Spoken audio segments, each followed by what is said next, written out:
Welcome to For the Kingdom and Glory. I'm Dr. Shannon Gibson, your host. Today's episode, End Times 2, we're going to discuss the timelines, or we're going to discuss the first timeline in the book of Daniel.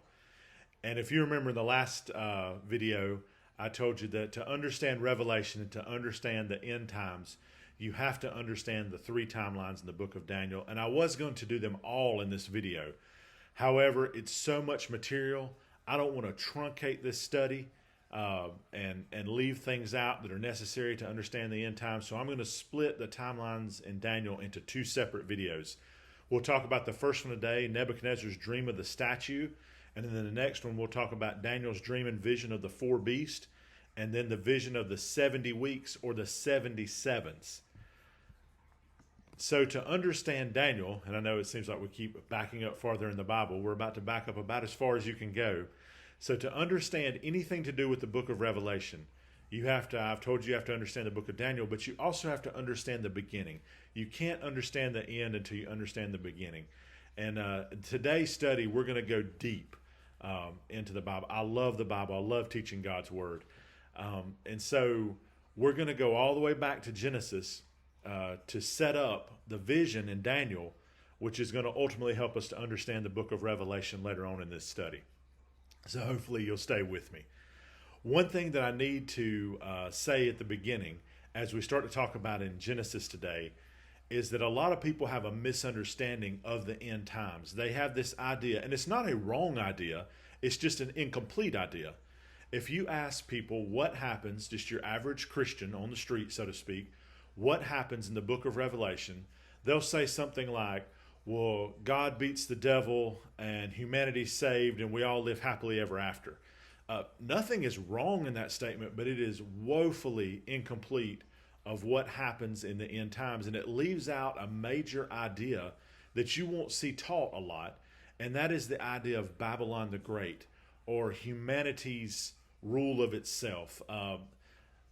Babylon the Great has a great deal of material in the book of Revelation dedicated just to the city or the idea, the culture of humanity that God calls Babylon the Great. He also calls it the whore that sits on many waters. And so if you read through Revelation, like I said last time, you'll probably, if you read it cold without any preparation, you'll probably get to the end and think, well, why is there this great focus on the city of Babylon? Is this not more or less an ancient city that has been dug up and you can go visit it as a tourist today in the nation of Iraq? And the answer to that is yes, but Babylon, or Babylon the Great, is an idea that goes all the way back to humanity's beginning. And so just briefly, if you remember, in the book of Genesis, God creates the world. He puts man in the Garden of Eden. Man falls, disobeys God and falls, and God expels them from the garden. And when that happens, man begins to multiply on the earth. And a lot of Bible scholars think that if mankind with the lifespans that you were talking about in early Genesis and the amount of years there, that humanity could have been in the millions, if not billions, by the time of Noah's flood. And so if you remember, the problem at Noah's flood was that there was these creatures called the Nephilim that were roaming the earth. They were the offspring of angels and women, and they were roaming the earth with humanity, and man just began to become wicked. They were murdering each other. There was warfare, and God said enough. And so he commanded Noah to build an ark, and 8 people were saved. And so when Noah gets off the ark, God gives him 2 commands for humanity to govern itself, and only 2 at the time. Now, obviously, God came back later and gave us many, many commands about how to govern ourselves and things like that, but he gives Noah only 2. And you may say, well, this is strange. I thought we were talking about the end times. Trust me, we're going to get there. Let me build the ship, so to speak. So when Noah gets off the boat, remember the main problem was that man was murdering each other. And so God says in Genesis 9, verses 6 and 7, he says, Noah, whoever sheds man's blood, his blood will be shed by man. For God made man in his image. But you be fruitful and multiply, spread out over the earth and multiply on it. So he gives Noah essentially 2 commands. He said, Noah, if anybody murders somebody, all of the rest of you have to get together and shed their blood. That's a poetic way of saying you've got to give them the death penalty or execute them. He said that will stop the murder problem you guys had. And the second command was, he says, be fruitful and multiply and spread out. In other words, he says, don't all group together. He said, I don't know what he was thinking here, but obviously part of humanity's problem is if you get a lot of us in one place, bad things happen. I think you see that today in some of our major cities. And so he tells Noah, he says, multiply and spread out. And so later on in the Bible, and this is why you have to read the Bible as studying it and understanding what it's saying. In Genesis 10, 8 through 10, it says Cush was the father of Nimrod. So Noah had a son Ham, Ham had a son Cush, Cush had a son Nimrod. So this is Noah's great-grandson. So by now, again, with their long lifespans that they have, you're probably talking about a lot of people on the earth at this point, even just 4 generations in. And it says, Cush was the father of Nimrod, who began to be a mighty one on the earth. He was a mighty hunter before the Lord. So it is said, like Nimrod, a mighty hunter before the Lord. His kingdom began in Babylon, Erech, Akkad, and Calneh in the land of Shinar. And so you may be like, what does a mighty hunter before the Lord mean? So I'm fairly sure, or I know, that is a faithful translation of the words that were written there. But I want to give you an example of something. If somebody comes up to you on the street and says, yo dog, what's up? If I were to translate that into another language, it would be, hello, pet canine, what is in the air above you? And you may say, well, that's what the words mean, but that's not what was meant. And so every language has idioms and figures of speech and things like that. And so if I were to come up to you and say, yo dog, what's up? The way to translate that would be, hello friend, what is happening since the last time we talked? That's what's really meant by that. But it's a phrase in English. And so just like there are phrases, idioms, and things like that in English, they exist in other languages as well. And so these words that are translated, like Nimrod, a mighty hunter before the Lord, Bible scholars believe this means that Nimrod was some kind of a blasphemer. He was some kind of a person who challenged God. And you can see that below. It says his kingdom. So at some point he declared himself king. Notice it didn't say God declared him king. And he built the cities of Babylon, Erech, Akkad, and Calneh.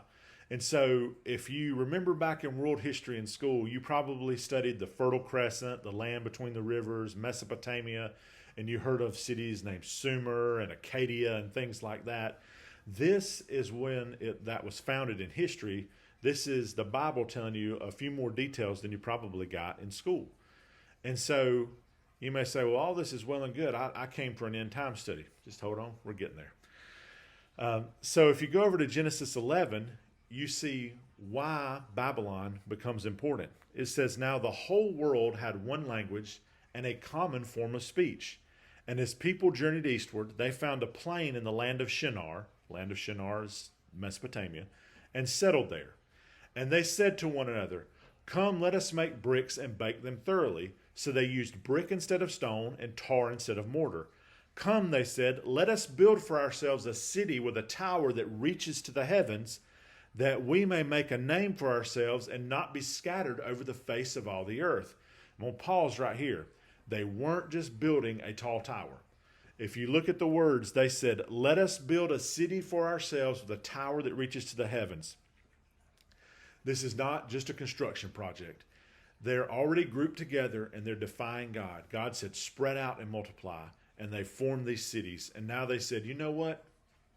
We don't need to spread out. We don't need to do what God says. We'll build a tower that reaches to the heavens. This should be read as they are challenging God. And so it says, then the Lord came down to see the city and the tower that the sons of men were building. And the Lord said, if they have begun to do this as one people speaking the same language, then nothing they devise will be beyond them. Come, let us go down and confuse their language so they will not understand one another's speech. So the Lord scattered them from there over the face of all the earth, and they stopped building the city. That is why it is called Babel, for there the Lord confused the language of the whole world, and from that place the Lord scattered them over the face of the earth. So Nimrod leads these people to start building cities in defiance of God. Remember, they only had two commands at this point on what to do, and that was execute any murderers and spread out and fill the earth. And so Nimrod convinced them to build cities, and then they decided that they would challenge God. Man had fallen in the garden, but man now, instead of ruling the earth in submission to God, they rebelled at this place called Babel, at this tower. And they tried to form, for lack of a better term, a godless government. They didn't need God. They were going to do it themselves. And so God came down. He confused their languages. He showed them that it was very easy to get them to do what he wanted them to do. He confused their languages so they couldn't talk to each other. And so then they spread out. But what's very important here is that Babel is a very ancient word for Babylon.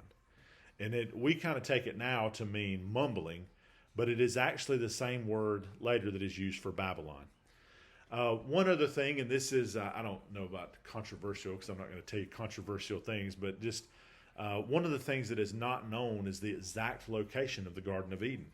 But we do have one clue in Scripture, is that the Garden of Eden had what they called a river with four headwaters. And the headwaters were named the Pishon, the Gihon, the Tigris, and the Euphrates. I know what you're thinking. Noah's flood destroyed the whole earth. Mountains were raised. Valleys sunk. The oceans formed. All of those things. How could we possibly know where the Garden of Eden was? Well, remember that Genesis was written by people mostly after the flood. And so they recognized that the Tigris and Euphrates rivers were still in existence. And so something about the land looked the same to them. And so some Bible scholars, or I don't know if I consider myself a Bible scholar, but some Bible teachers believed that the Garden of Eden is probably in modern day Mesopotamia, what is modern day Iraq, in between the Tigris and Euphrates River. That was probably the location of it. Again, there are people that will put it anywhere. They'll say we couldn't know, things like that. But if that is true, think about now you're at an area in the world where there was the fall of man, and there was also the rebellion at Babel. Are you starting to see why this area of the world may be important to the Lord? Because this is where mankind, at least we know the Tower of Babel was there, rebelled formally against God, and maybe even the place where mankind fell initially. So it could be the location of man's two great rebellions. And a lot of people will, I said this in the first video, they will way over spiritualize things. They'll say the idea of Babylon the Great, and Babylon is an idea in the Bible. It's symbolic. It's not meant to be a literal city. I certainly think it's an idea. I certainly think it's symbolic. But one of the things you're going to see as we go through this study, I also believe that it's going to be a literal city that rules the earth in the end times. But we'll get there. Don't worry about that for right now. So I wanted to point out from Genesis why this location on the earth is so important, and why in the book of Daniel that Nebuchadnezzar, who is not in this iteration of Babylon, he's 1,300 years later, but why he is such an important figure in history, or in the history of salvation. And so we're going to move to Nebuchadnezzar's dream of the statue now. And if you're in Daniel chapter 2, hopefully you've taken time to study it, you know it's an extremely long chapter, so I'm going to summarize what happens at the beginning. Nebuchadnezzar was king of the Babylonian Empire. He had been a general for his father. He had sacked Jerusalem as one of his feats before he was king. And he brought back this huge number of captives, young men, and the Babylonians would bring these captives to their court, and they would train them. And so basically, nations they had conquered, they would then get them to serve them in important ways. And Daniel was one of these exiles. And so King Nebuchadnezzar has a dream one night. And we don't know why he didn't trust the wise men of Babylon anymore, but he calls in all his magicians, his astrologers, his wise men, his Chaldeans. Chaldeans was a term that the Babylonians used for themselves, but it was also meant that you were educated. And so he calls in all these guys, and for some reason he doesn't trust them anymore. And he says, I've had a very disturbing dream, and so just so I'll know that you're giving me the correct interpretation, I need you to tell me the dream and the interpretation. Well, the wise men are stunned, because how do you tell somebody what dream they had? And so Nebuchadnezzar, for whatever reason, and we're not told why, doesn't trust them. And so when they can't tell him the dream and the interpretation of it, he starts to have them executed. Well, Daniel is one of these wise men, but he's not here at this initial court. And so, long story short, Daniel hears of this. He goes in and asks the king for time.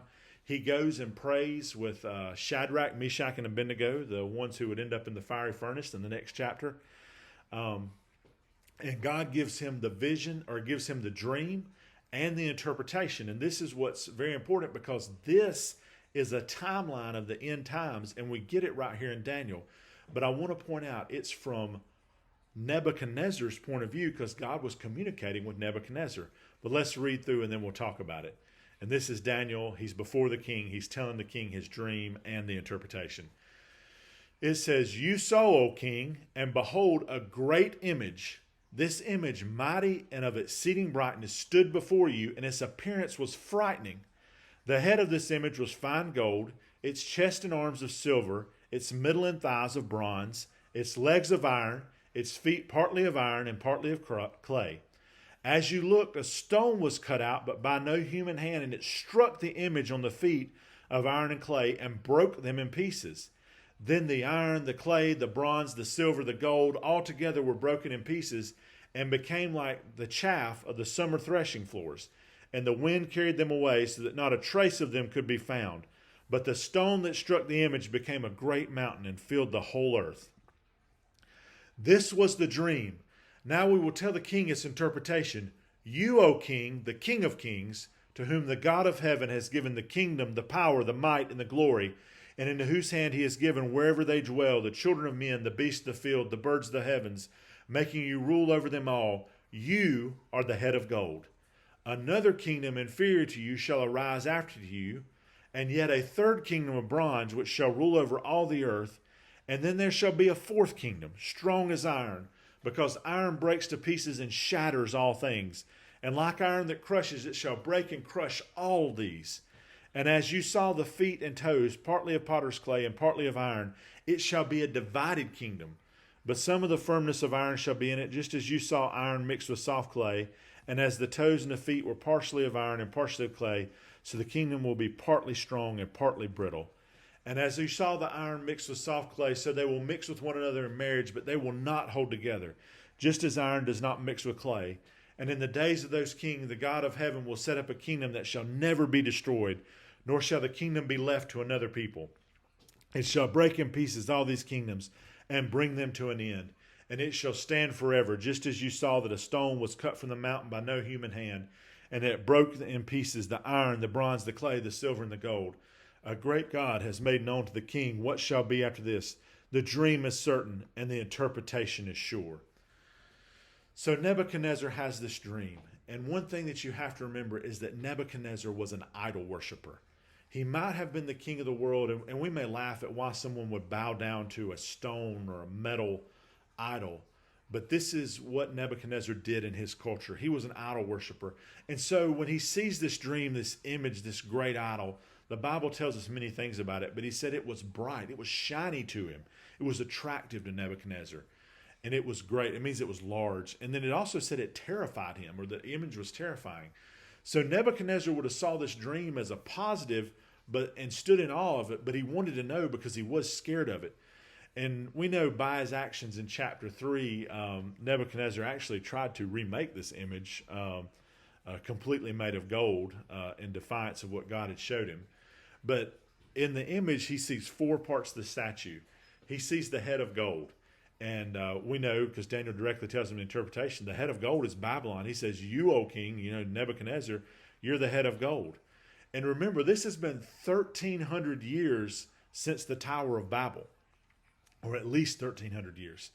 Then he sees the chest and arms of silver, and it tells us one thing about it. It says this kingdom will be inferior to yours. And then he sees the stomach and thighs of bronze, and he says the stomach and thighs of bronze will rule over the whole earth.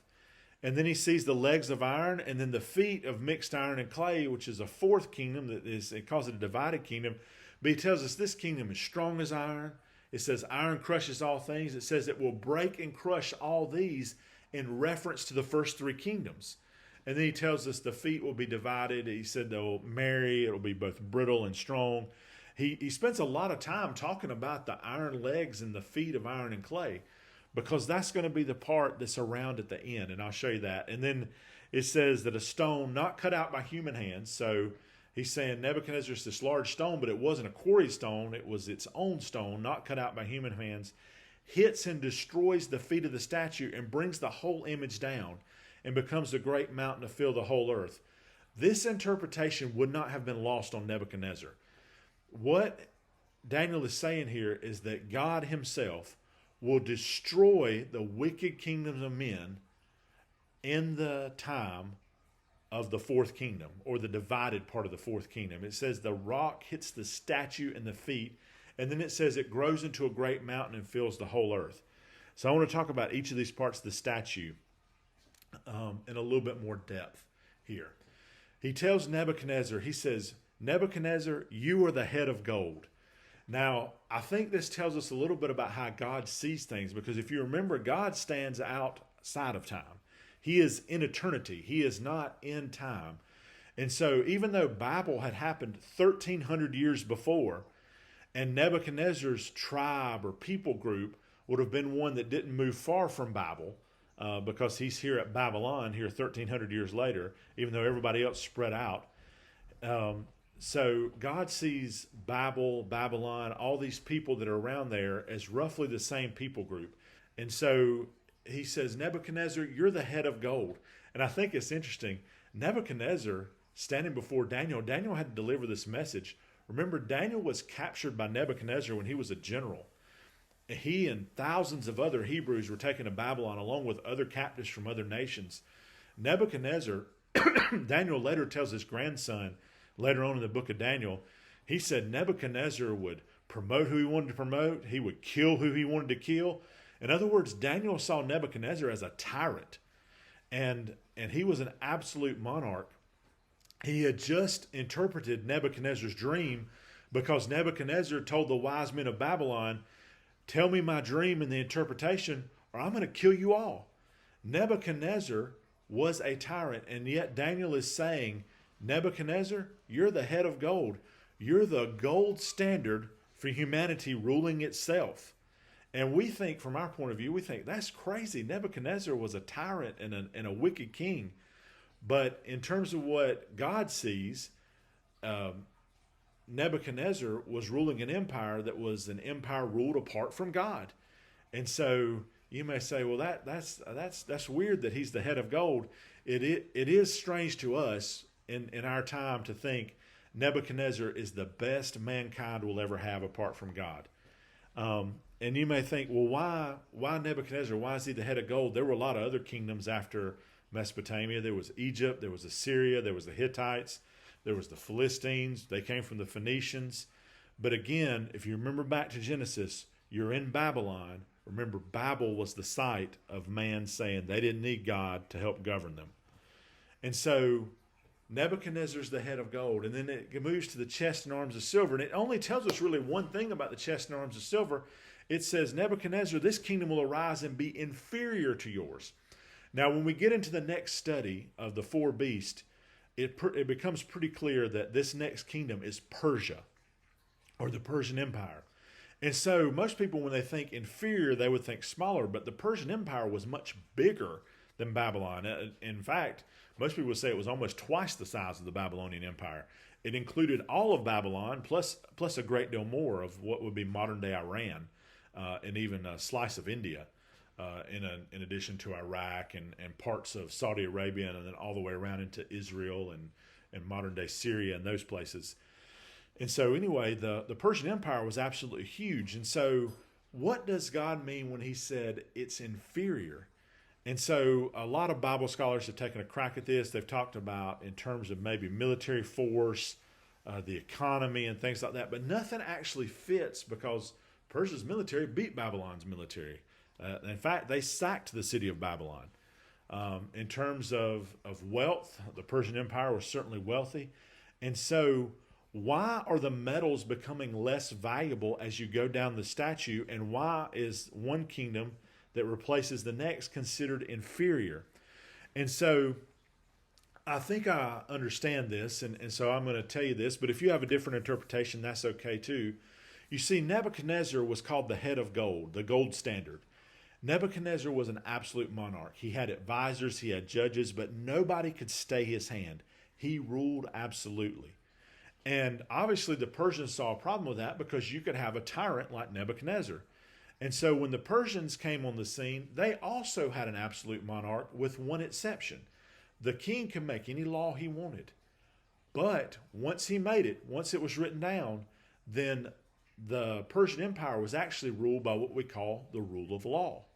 So, mankind said, hey, we're going to govern ourselves apart from God, apart from the Creator God, and the absolute monarch didn't exactly work for us, but so now we're going to put in the rule of law. And as Americans, this probably hurts to hear this, that the rule of law is less than an absolute monarch, because we think we live in a rule of law. And so what happens was the Persian king would make a law, and then his nobles or his oligarchy would enforce it, and even he had to follow the law. Well, later on in the book of Daniel, you see why the rule of law isn't a good thing either, because somebody gets the ring of the king, somebody convinces the king to take his ring and make a law to seal it, and Daniel gets thrown in the lion's den over a technicality. And so I think what God is saying here is he goes down the statute. He's going to say mankind's going to find all kind of ways to try to rule himself apart from me. And he's going to always try to fix the problems that come up. But the problem is not the form of government. The problem is that they are trying to rule themselves apart from God. And so you have the absolute monarch, which can be a tyrant, and Nebuchadnezzar was. Then you have the Persians. They try the rule of law. And then you immediately see that corrupt people make corrupt laws. And so then you get to the stomach and thighs of bronze. Most people think this is Alexander's Greece. Alexander came on the scene, and he was a personal student. Aristotle himself was Alexander's tutor. And so Alexander said, I'm going to have an empire that's ruled by a philosopher. And Alexander considered himself to be an educated philosopher. And so even though as he went around and tried to spread Greek culture, he decided that the way to rule an empire was to be inclusive. And so when he went to Athens, he didn't adopt democracy for himself, but after he had beaten Athens, think of the irony of that, he allowed the Athenians to keep some of their democratic principles. When he conquered Egypt, he allowed the Egyptians to keep their culture. When he went through the Middle East and eventually to Persia, he let everybody keep the culture they wanted to keep. In fact, he would try to join the culture. In Egypt, he declared himself like the Pharaoh, and when he went to Persia, he basically said he was the Shah. He married women in each of these places. And so what he was trying to do there was he was trying to prove that a good man or an educated man can rule over. But in every place he had an oligarchy, and very quickly, upon Alexander's death at the age of 32, his empire split into four pieces. And we'll talk a lot about that in the vision of the four beasts. And so when you get to the legs of iron and feet, iron is of no value when compared to bronze and silver and gold, and then the clay is even less valuable than that. And people argue over what the fourth empire is. The vast majority of Bible scholars think it's Rome. I'm not one of those. A lot of people think that it could be the Islamic Caliphate that gave way to the Ottomans. Some people have even suggested that it's the communist systems that arose in the late 1800s. We're going to talk a lot about who the fourth kingdom is in the next video when we talk about the four beasts. But it's interesting to me that each of these times, whatever it is, whether it's an absolute monarch, the rule of law, the philosopher king, democracy, or religious rule, or communism, the more and more man tries to rule themselves apart from God, the less and less valuable and effective their government is. Isn't that interesting? Yeah, you can't defy God. So the third kingdom, we're told that it rules over the whole earth. If this was indeed Alexander's Greece, it was an absolutely huge empire. It stretched from Europe to Africa into Asia. The eastern edge of it would have been in India. The northwestern edge would have been in modern-day Macedonia. The southwestern edge would have been south of Egypt in what was called Nubia, and everything in between. But obviously this isn't the whole earth. I think this is an idiom or a figure of speech like we talked about earlier. It's certainly the whole earth from Daniel's point of view and in salvation history of the Jewish people. It includes probably where the Garden of Eden was. It includes the land of Israel. It includes the city of Jerusalem, which is God's holy city. He says that over and over. It includes Egypt, where they were, lived as exiles and slaves. It includes Babylon, the kingdom that had conquered them. And so I don't think whole earth means the whole earth in terms of like North America, South America, Australia, the other parts of those continents we've already mentioned. I think it just means the whole earth in salvation history. And Alexander certainly had all of that. Then you get to the fourth kingdom. And the key here, and we're going to talk a lot about the fourth kingdom and the vision of the four beasts in the next episode, is that this kingdom will break and crush all of these. All of these. So all three kingdoms are included in the fourth kingdom. And so that really narrows it down into who this fourth kingdom could be. If it has to include all of Alexander's empire, all of the Persian Empire, and all of the Babylonian Empire. And then the last thing it says about the fourth kingdom is this is a divided kingdom. It talks a lot about it being a kingdom by marriage and being both brittle and strong, having some of the properties of clay being brittle and some of the properties of iron being very strong. And at the end of the vision, this rock strikes the statue. And this is the important part for the timeline, because this happens in the divided part of the fourth kingdom. So God says, Nebuchadnezzar, humanity's going to continue from the head of gold all the way to the feet of iron and clay, but that is when it ends. And the stone crushes the toes of iron and clay. And then the God of heaven will set up a kingdom that will never be destroyed. It says the stone grows into a mountain that fills the whole earth. In short, we win in the end. My amillennialist friends would see this stone as when Jesus came and left and sent the Holy Spirit in the church age crushing Rome. And they would say that right now as the church expands, this is the mountain expanding in the whole earth.